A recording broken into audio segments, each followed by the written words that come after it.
On Thursday, WNBA All-Star Brittney Griner pleaded guilty in a Russian court to drug charges nearly 5 months after she was arrested at an airport in Moscow. Griner's trial beginning in the same week she wrote a direct plea to President Biden as she sits at the center of a struggle between Vladimir Putin and a White House working to bring her home. NBC News Chief Foreign Affairs correspondent Andrea Mitchell has our Sunday focus. This Sunday morning, Brittney Griner is spending her 144th day in a Russian jail. Her 6'9" frame confined to a spare space, missing her family, teammates, and wife, whose picture she carried to her trial, where embassy officials gave her a letter from President Biden responding to a plea Griner had written for help. I believe every word that she said to him, he understood, and he sees her as a person, and he has not forgotten her, which was her biggest cry in her letter.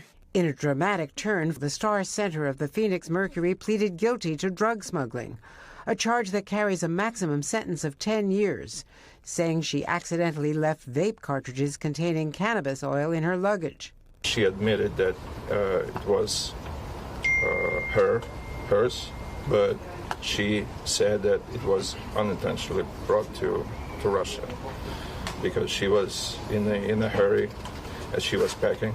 It was a calculated move by her legal team. Show contrition, hope for a lenient sentence, get the trial over as quickly as possible, since Russian officials say they will not negotiate her release until then. Fellow athletes are keeping up the pressure for Griner and others. I hope you'll join us in making sure President Biden knows how much we appreciate his work to get her and all other American detainees home. Stranded in a Russian jail since 2018, American businessman Paul Whelan, serving a 16-year sentence, the U.S. says convicted on a trumped-up charge of spying in a sham trial. I think Brittney Griner's celebrity has helped awareness around Paul's case in ways that we couldn't have imagined. After days of publicity about Griner, the president called Paul Whelan's sister Elizabeth Friday night.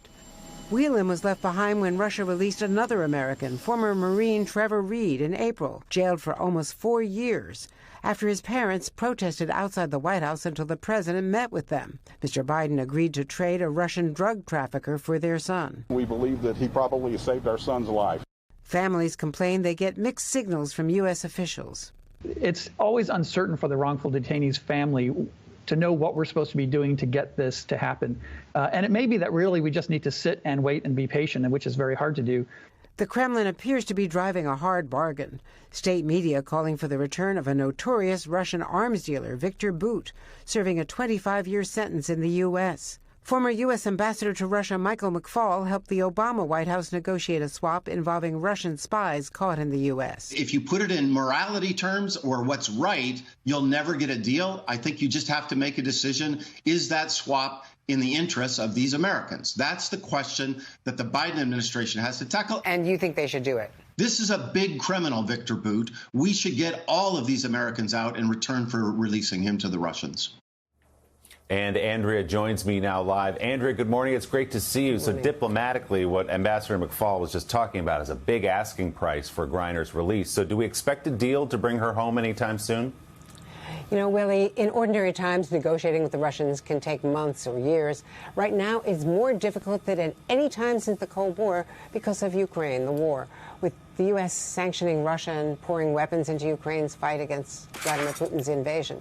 Top Russian officials say they will not negotiate until after this trial is over. And even with her guilty plea and her expected to apologize at even greater length to the judge when court resumes Tuesday, her lawyers say the trial it's going to go till August. It won't be over anytime soon. So meanwhile, Griner's 31 years old. She's in the prime of her career. She's been locked in a jail for 4 months. She's missing the season. Tonight, the WNBA is paying tribute to her at the All-Star game in Chicago, making her an honorary starter. But she's not going to get home anytime soon, Willie. Yeah. Putin clearly in no rush to release her. Let's hope she does get home soon. Andrea, great to see you on a Sunday. Thanks so much for that report. Hey, thanks for watching our YouTube channel. Find your favorite recipes, celebrity interviews, uplifting stories, shop our favorite deals, and so much more with the Today app. Download it now.